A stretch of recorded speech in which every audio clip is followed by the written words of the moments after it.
The potion. Christine ran over to Philip and laid over him. Raoul, why? You shot your own brother. Do you see what you've done? Christine began to cry. Tears rushed to Raoul's eyes, but he refused to cry. He dropped his revolver and slowly backed out of the room. He was pushed aside by the butler Charles and a couple maids that rushed in after they heard the first gunshot. Monsieur, what happened? One man said. Oh, now she can spell Monsieur properly. I just called the police officers, another said. Monsieur, help me get Philippe on the bed, Charles said. Raoul now had tears running down his face. He ran out the door and down the staircase and into the stables. He grabbed a white lipizzaner and ran out the bar. I genuinely don't know what a lipizzaner is. Am I stupid or she? We'll find out. When Charles got Philippe on the bed, he ran out of the room to get the doctor. Christine sat next to the bed with a bottle of clear liquid in her hand. She pulled the cork and brought the bottle to his lips. What are you doing? A large woman with long brown hair walked in. Christine quickly poured the liquid into Philip's mouth. When the maid reached Christine, she took the bottle away from her and called for Luke. I don't know who half these people are. Was Charles introduced? Was Luke introduced? Luke, take her out the room. Luke has never been mentioned in this story, has he? Luke walked over to Christine and carried her out the room. No, let me go. I know something that can help him. Let me go. When Luke got Christine out of the hall, she sat down in a chair. Christine, everything's going to be all right. Charles already got the doctor. He will be fine. Are you okay? He's been shot! Christine walked down the hallway toward the staircase. All of a sudden, she saw a shadow flash across the wall.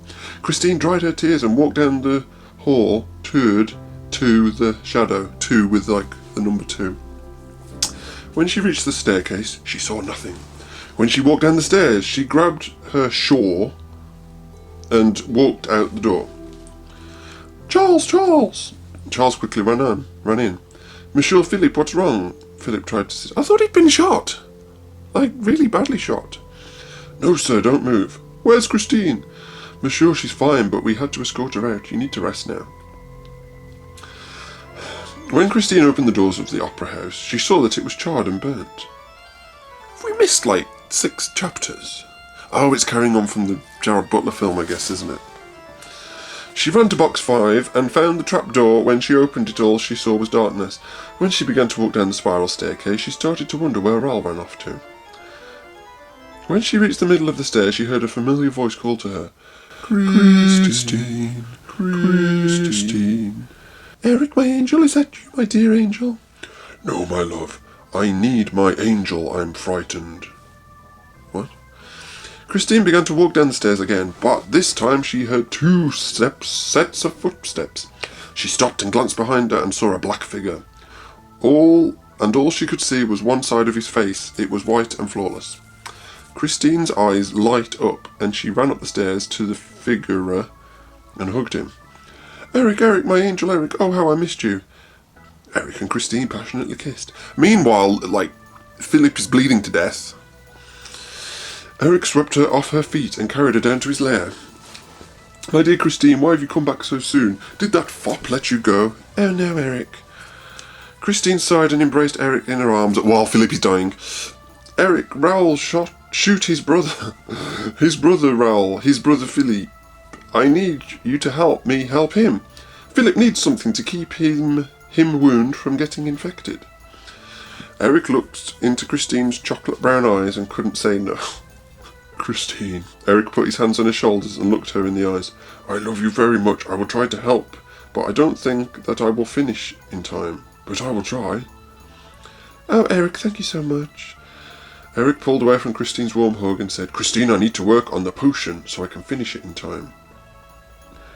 Get real medical help, guys. Eric walked past the organ to a curtain trimmed in gold tassels. He lifted the curtain and disappeared into the darkness. Christine walked up to the desk that was littered with drawings of her and other ballerinas in her dorm. Christine kept searching through the desk full of papers and found a letter that read, Dear Eric, Meg and I are safe, and we are now in Reims, France, a town outside of Paris. Meg got the role of prima ballerina, so don't worry about us. We ate fine. Well, I'm glad you had a nice dinner, Madame Giry. Thanks for the sum of money that you lent use. Sincerely, M. Giry. Christine thought back to when she was a young ballerina. When she first came to live and reign in the ballet dormitories. Live and reign. I don't understand that. Every night she would light a candle for her father in the chapel. That is where she first heard her angel, the angel that would take her down once more, and the angel that would change her life forever. Christine walked over to the pipe organ and saw a torn piece of paper that read, "Dear Eric, my name is Felicity and I am 25 now. Mother told me all about your mother, told me that she didn't want to... ... Let me read that again, that made no damn sense. Dear Eric, my name is Felicity. I am 25 now. Mother told me all about you. Mother told me that she didn't want to." Has Eric got a secret daughter? Or something? I'll say one thing for this story, it has got some quite good cliffhangers. I think there's just one more piece to this awful puzzle. Let's just check. Yay, last chapter. Shall we read it? Shall we? Go on, I gotta see how this turns out. Here lays Viscount Phillip, a loving father, son, and probably most of all, a brother. Christine listened to these words with sorrow and despair. She glanced around and saw Philip's parents apparelled black, and behind them a flash of white caught her eye. It looked as if it was Eric's mask. I'm assuming we're in a funeral, but she doesn't tell us. But why would he come out of the opera house to pay respects to a man that he didn't even know? Why would he be here? Why would he come to Philip's funeral? Maybe he felt bad that he couldn't help him. He couldn't save his life, or was it even him?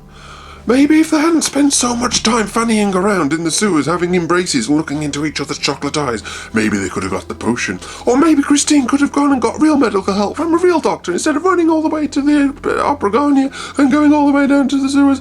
And this gives me brain cancer. I've lost my place now.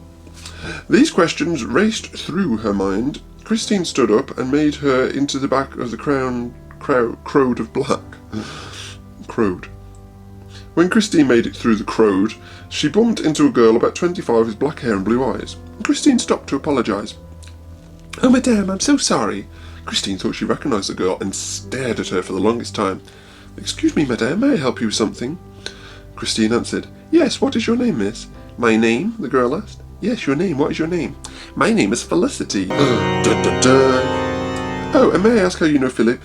"I know him from a boarding school." "A boarding school?" "Yes, he was the headmaster until his brother fell in love with a young ballerina and got into troubles of his own." "Oh." "It's a shame that someone went off and killed such a loving and caring person such as himself." "And how do you know him?"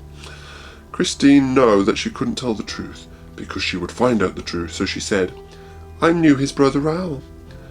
"Oh yes, Raoul. He was always an odd fellow. Sweat, though, but odd. He was a very sweat guy. I've always took a fancy to him." Christine looked over Felicity's shoulder and seen another flash of white. "Sorry to leave you like this, but I must get home and tend to the children. Nice to meet you, Felicity." Children. Felicity stopped Christine and asked, "Miss, would you like to come over for tea sometime?" "Yes, I would like that very much." Felicity nodded and Christine nodded back. Then Christine diapered into the crowd. Ew! How's she going to go for tea with Felicity? She doesn't know where she lives. She never asked. You need to ask these sort of questions. Ew, Christine diapered into the crowd. I like that. Christine followed the man dressed in black down the street. What man dressed in black? And to the Café La Paris. Christine followed him into the cafe and watched him pick a seat at the window looking over the Opera Populaire. Christine wanted to make sure it wasn't Eric, so she walked out the cafe in front of the window that the man was sitting at. She stopped and waited for a passing carriage. When she was about to step into the road, she was grabbed from behind. She could not scream or run. She couldn't tell who had a hold of her. "Christine," he whispered, "it's okay, I will let you go if you promise. You won't run nor scream, do you promise?" Christine murmured. The man let her go, and she quickly turned round and gasped in sight of the man. "Raoul!" Oh, sorry. I did it in the phantom voice, and it was Raoul. Raoul tried to shush her. "What are you doing here?" "Shh! No one must know that I'm still in Paris." Oh, I'm getting confused. But it doesn't say who's talking, and sometimes there's no speech marks, so it all just gobbles together. But Ral, Christine whispered, why did you do it? Why did you shoot your brother? Christine, you can't tell anyone, absolutely no one. Christine said, I can't just let you go. You killed your brother. Ral grabbed her by the arm and said, if you can't let me go, I'm taking you with me, and began dragging her down the road and waved for his carriage and thrown her in. Throw her to the floor? Thrown her in, and then he climbed in. Where to, monsieur? To the Moulin Rouge. You know, the famous nightclub, the Moulin Rouge. Christine started to panic and began to think of Eric. What would he do if she wasn't back by tonight? Would he come looking for her? Would he even care? The question is, would we even care? Surely he would. He loves me, she thought. She tried to stop second-guessing herself. It's Eric. He would find her and save her. She began to cry, but wouldn't let Ral see, so she turned and faced the window and stared on the blurry road. That's the end of the chapter. There's no more. And that makes me a little bit sad. When was this posted? Oh, March 14th, 2006. This story ain't being continued. And to be honest, I mean, genuinely, I actually want to read more. There's some good plot twists, I guess. I want to know what the deal with Felicity is. I genuinely do. Raoul on the Run, that's an interesting story, maybe. Yeah. I mean, don't get me wrong, that story was utter garbage. But I would actually like to read more of that. But thank heavens, it's all gone. So, that's it for now. I hope you enjoyed this. Yeah, maybe I'll do another one in the future. Maybe I won't. It is pretty terrible. So thank you for all the comments. I love to know what you think of these things. I hope that's given you a titter or two. And if I've done that, then it's been most worthwhile. I'm going to return back to my little lair and watch some phantom movies. See you all next time. Bye for now.